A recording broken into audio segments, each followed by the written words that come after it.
पत्रकार बंधू भगिनींचं मी स्वागत करतो। आजच्या या पत्रकार परिषदेला पक्षाचे राष्ट्रीय अध्यक्ष ॲडव्होकेट बाळासाहेब आंबेडकर, प्रदेश प्रवक्ते फारुक अहमद आणि मुख्य प्रवक्ता सिद्धार्थ मोकळे मी उपस्थित आहोत। मी बाळासाहेब आंबेडकरांना विनंती करतो की त्यांनी माध्यमांना संबोधित करावं। लावून द्या दरवाजा।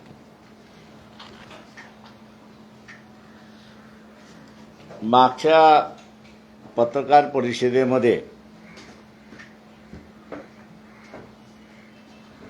उत्तर मध्य मुंबईचे असणारे उमेदवार उज्ज्वल निकम यांना असणारा आम्ही काही प्रश्न विचारले होते आणि ते मुंबईवरती हमला जो झाला होता त्या संदर्भातले प्रश्न होते अशी परिस्थिती आहे। त्या याच्यामध्ये आम्ही असताना म्हटलं होतं की IPS अधिकारी हेमंत करकरे, सालसकर आणि कामते यांचा त्या अटॅकमध्ये गोळ्या लागून मृत्यू झाला होता। तेव्हा ह्या गोळ्या कुणाच्या होत्या? कसाब आणि अबू इस्माईल याच्या बंदुकीतल्या होत्या का? त्यांनी वापरलेल्या वेपनमधल्या होत्या का? त्याचा खुलासा उज्ज्वल निकम यांनी करावा असा मी त्यांना विनंती केली होती। ते पार्लमेंटच्या निवडणुकीला उभा आहेत। पार्लमेंटच्या निवडणुकीला उद्या निवडून गेले तर देशाची इमानदारी राखणं हा सगळ्यात महत्त्वाचा भाग आहे आणि म्हणून पुन्हा आम्ही असणारा आज उज्ज्वल निकम यांना असणारा विचारतोय की त्यांनी जे आर्ग्यू केलं आणि केस चालवली याच्याबद्दल कोणाचाही दुमत नाही, परंतु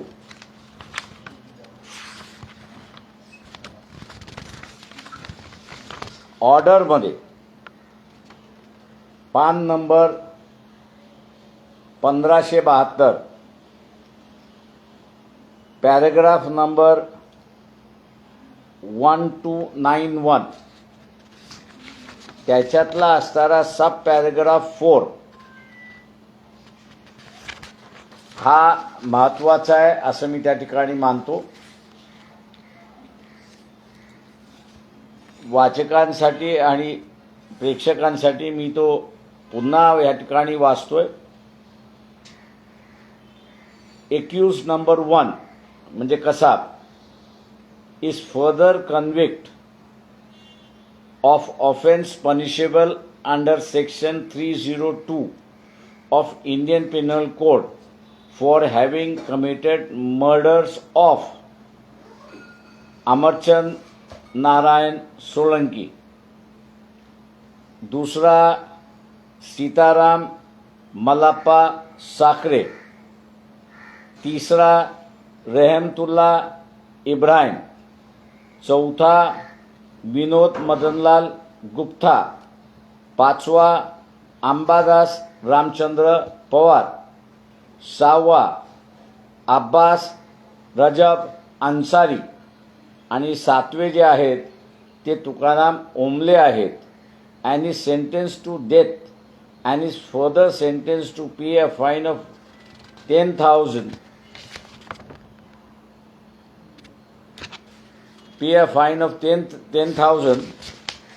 to all of them। हे त्याच्यातलं असणारं हे जजमेंट आहे। या जजमेंटमध्ये आम्ही असणारा उज्ज्वल निकम यांना विचारतो की जे IPS अधिकारी आणि पोलीस अधिकारी यांचाही खून झालाय अशी परिस्थिती आहे,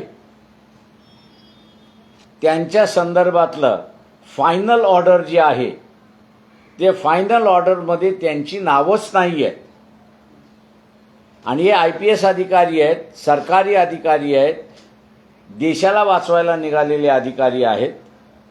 पोलीस खात्याचे असणारे अधिकारी आहेत, काही जण मिलिटरीमधले रिटायर्ड असणारे अधिकारी आहेत. या संदर्भातली माहिती आपण कोर्टासमोर का आणली नाही हा आमचा असणारा सवाल आहे. मागच्या वेळेसही आम्ही असणारा पोस्टमॉर्टम रिपोर्ट आणि बेसेलेटिक अधिकाऱ्यांच्या रिपोर्टवरनं ज्या गोळ्या हेमंत करकरे आणि सालसकर यांच्या शरीरातून निघाल्या त्या कसाबनी आणि अबू इस्माईल यांनी वापरलेल्या वेपनरीशी मिळत नाहीत, जुळत नाही असा एव्हिडन्स त्या जजमेंटमध्ये होता. तो आपल्यासमोर मांडलेला आहे. आम्ही पुन्हा उज्ज्वल निकम यांना असणारा विनंती करतोय की कुठल्या तरी धार्मिक संघटनेला वाचवण्यासाठी, कुठल्या तरी व्यक्तीला वाचवण्यासाठी त्या काळी आपल्यावरती दबाव आला असेल तर आज आपण लोकसभेचे उमेदवार आहेत, आपल्यावरती कुठल्याही प्रकारचा दबाव नाही. इमानदारीने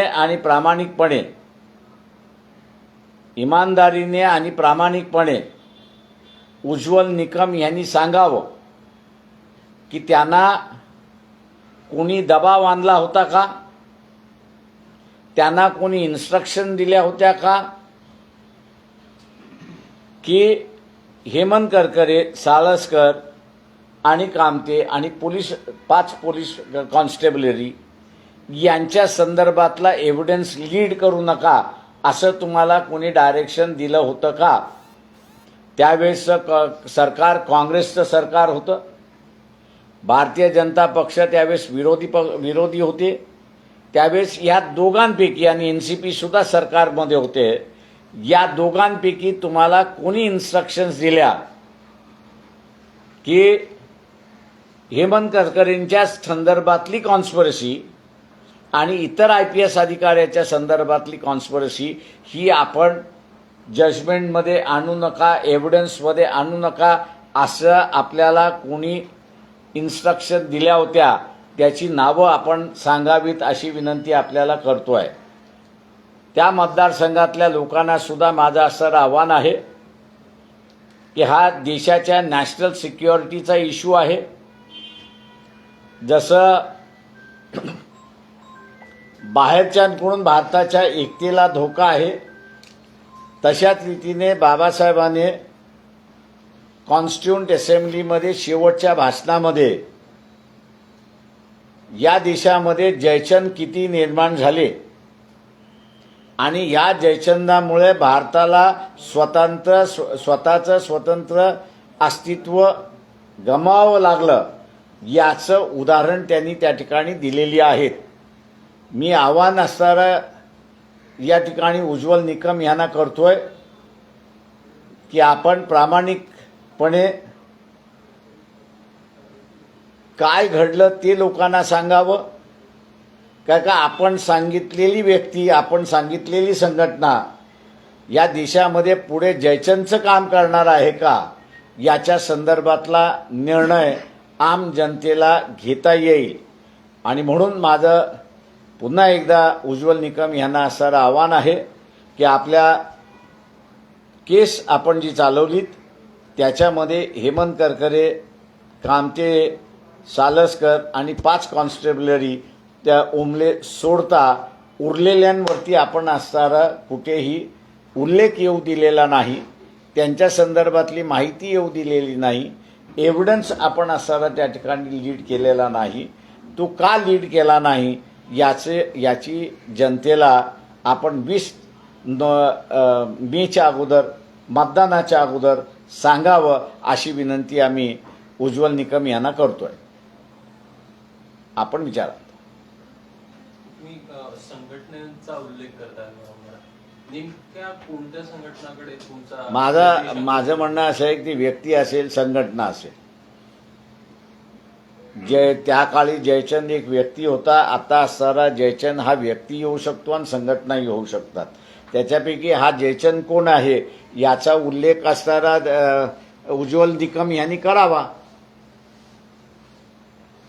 आणि ते अशा संघटनेचे उमेदवार आहेत की जे राष्ट्रभक्तीला पदोपदी आणि पावलोपावली शपथ घेऊन सांगतात की आम्ही राष्ट्रभक्त आहोत. तेव्हा आता त्यांच्यावरती डबल जबाबदारी आलेली आहे की ते राष्ट्रभक्त पक्षाचे असणारे प्रतिनिधी आहेत. तेव्हा ह्या राष्ट्रभक्ताच्या प्रतिनिधीचा मान राखण्यासाठी त्यांनी जयचंदचं नाव जाहीर करावं असं मी त्यांना आवाहन करतोय.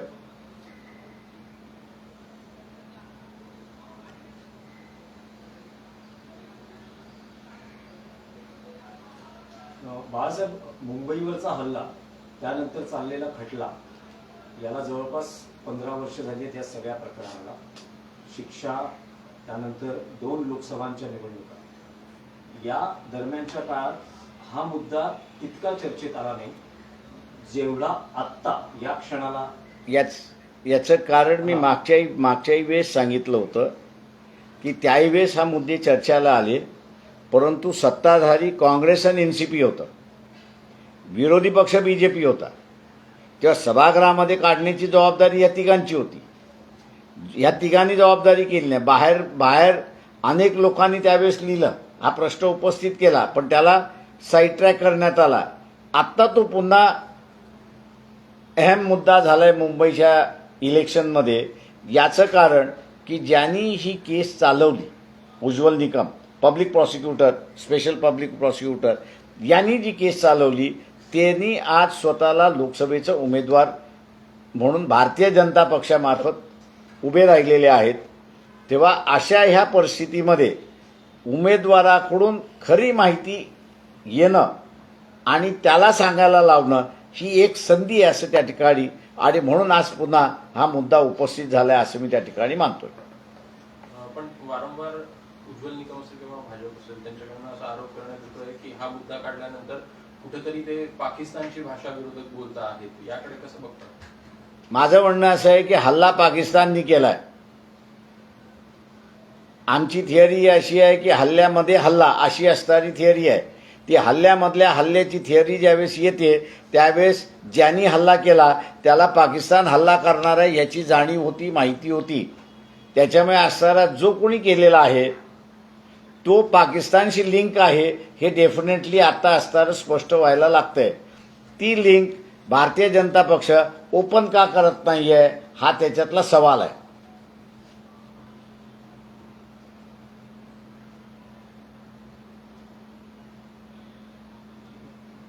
सर, उज्ज्वल निकम म्हणतात की तरतरी ते मेले, ते कसाबच्या गोळीने मेले, हे पाकिस्तान नाकारत नाही. मग भारतामध्ये प्रश्न असा आहे ते कोर्टामध्ये का आलं नाही? तुमच्याकडे डायरेक्ट एव्हिडन्स होता की तीन IPS अधिकारी आणि 5 कॉन्स्टेबलरी गेल्यानंतर डायरेक्ट एव्हिडन्स असताना तो तुम्ही का आणला नाही? पाकिस्तान काय म्हणते त्याच्याशी आम्हाला घेणं देणं नाही. उज्ज्वल निकम काय म्हणतात त्याच्याशी आम्हाला घेणं देणं आहे. तेव्हा उज्ज्वल निकमनी हा मुद्दा कोर्टासमोर का आणला नाही? आणि ज्यावेळेस एव्हिडन्स मार्फत आला त्यावेळेस हेमंत करकरे आणि साळसकर यांच्या शरीरातल्या ज्या बुलेट्स मिळाल्या त्या बुलेट्स कसाब आणि अबू इस्माईल यांच्याकडे मिळालेले जे वेपन्स होते त्याच्यामध्ये मॅच होत नाही. हे सांगणारं कोण आम्हाला? तो उज्ज्वल निकमच. त्याच्यामुळे उज्ज्वल निकमने असणारं सांगावं की यांना दोघांना मारणारा मारेकरी कोण? संघटना आहे की व्यक्ती आहे? म्हणजे उज्ज्वल निकम यांच्यावर सरकारी दबाव होता की त्यांनी या खटल्यात त्यांची जबाबदारी नीट पार पाडली नाही? ते आता त्यांनी तेच सांगतील, आम्ही काय सांगणार आहोत. आम्हाला जे असणारं जजमेंटमध्ये दिसलं आणि ज्या लॅक्युना आहेत त्या लॅक्युना आम्ही पुढे आणलेले आहेत. ते आता पाकिस्तानच्या पाठीमागे का हाईड करतात आहेत? त्यांनी सरळ सांगावं की बा ह्या ज्या बुलेट हेमंत करकरे आणि सालसकराच्या शरीरामध्ये मिळाल्या त्या ज्यावेळेस तुम्ही असं म्हणताय की कसाबकडे आणि अबू इस्माईलकडे मिळालेल्या वेपनरीशी जुळत नाही, तेव्हा तिथे असणारा तिसरा कोणतरी हजर आहे की ज्यांनी गोळ्या घातल्यात. तो कोण आहे? तो कोण आहे हा सवाल आम्ही उज्ज्वल निकमांना विचारतोय. मग ती संघटना आहे की व्यक्ती आहे? नाही, पण जेव्हा खटला चालला, निकाल दिला गेला तेव्हा या मुद्द्याचा त्या निकालामध्ये काही- आवापो नाही आहे. फक्त मी सांगितलेलं पॅराग्राफ नंबर 804 आणि 805 किंवा 803 आणि 804 अशा 2 पॅराग्राफमध्ये हेमंत करकरेच्या संदर्भातला सालस्कराच्या संदर्भातला आहे की तिथे असं म्हटलं जातं की त्यांच्या शरीरातल्या मिळालेल्या बुलेट्स या अबू इस्माईल आणि कसाब यांच्याकडे मिळालेली वेपनरी जी होती त्याच्याशी बेसलॅटिक मिळत्या जुळत्या नाहीत किंवा त्यांच्या ज्या मिळत्या जुळत्या नाहीत तर ते दुसऱ्या कुठल्या वेपननी फायर केलेलं आहे. मग ते वेपन फायर करणारा व्यक्ती आहे की संघटना आहे याचा खुलासा उज्ज्वल निकम यांनी करावा. उज्ज्वल निकम यांनी या बाबतीतला खुलासा केला नाही तर पुढच्या काळात तुमच्याकडे माझं म्हणणं असं काय आहे आम्ही आता पार्लमेंटमध्ये जाणार आहोत ते आम्ही उचलणारच आहोत, सोडणार नाही आहोत तिथे.